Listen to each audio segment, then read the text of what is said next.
जे बी मंडळी, माझ्या बऱ्याच मैत्रिणी मला म्हणाल्या, की "तू थोर महापुरुषांबद्दल, स्त्रियांबद्दल खूप छान माहिती देत असते. परंतु त्यासोबत आम्हाला तुझी कुकिंग किंवा नवीन-नवीन रेसिपींचे व्हिडिओसुद्धा बघायला आम्हाला आवडतील आणि म्हणून तुम्हा सर्वांसोबत या हेल्दी लाडूची रेसिपी शेअर करत आहेत. चला तर मग सुरुवात करूया. तर सर्वात आधी आपण इथे 4 वाटी खोबरं घेतलेलं आहे, जे आपण छान खरपूस भाजून घेणार आहोत. थंडीमध्ये हे पौष्टिक लाडू आवर्जून खाल्लेच हवेत. त्यामुळे आपल्या शरीरामध्ये उष्णता टिकून राहते. इथे आपण आपल्या आवडीचे ड्रायफ्रूट्स खरपूस असे परतून घेणार आहोत. इथे आपण 1 वाटी ओट्स घेतलेले आहेत, तेही खरपूस भाजून घेणार आहोत. इथे आपण मखाने टाकलेले आहेत, तेही खरपूस भाजून घ्यायचे आहेत. त्यानंतर आपण तीळ टाकलेले आहेत. ते आपण 50 ग्रॅम तीळ घेतलेले आहे. त्यामध्ये आपण आता टाकलेल्या आहेत भोपळ्याच्या बिया, त्याला पंपकिन सीड्स म्हणतात आणि ते आपण घेतलेले आहेत जवस म्हणजेच फ्लॅक्स सीड्स घेतले आहे, तेही छान परतून घ्यायचं आहे. त्यानंतर आपण घेतले आहे 2 चमचे मेथी, तीही छान परतून घ्यायची आहे. इथे आपण घेतलेले आहे खारीक, अर्धा किलो खारीक खरपूस भाजून घ्यायची आहे. त्यानंतर इथे आपण 2 चमचे तूप घेतले, त्यामध्ये आपण हा डिंक टाकून घेतलेला आहे, तोही छान असा तळून घ्यायचा आहे. तर छान फुलतो तो.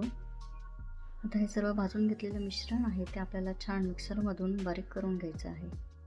तर याच कढईमध्ये आपल्याला गुळाचा पाक करून घ्यायचा आहे. त्यासाठी आपण इथे 2 चमचे तूप घेतलेलं आहे आणि त्यामध्ये आपण अर्धा किलो आपण हा जो गूळ किसून घेतलेला आहे तो आपण यामध्ये टाकून घ्यायचा आहे.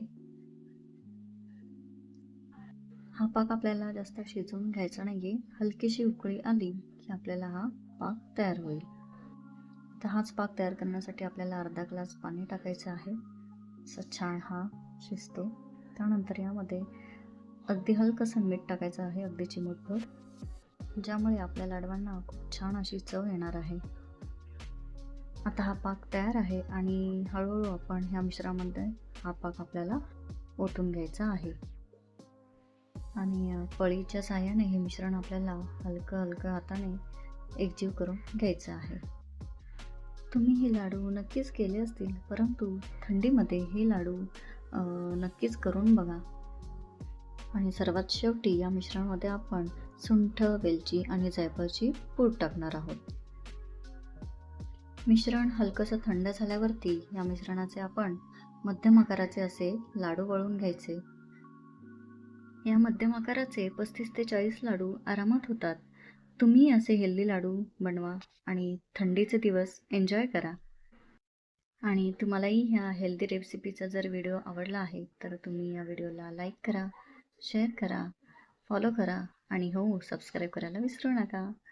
So enjoy this winter season. Bye bye.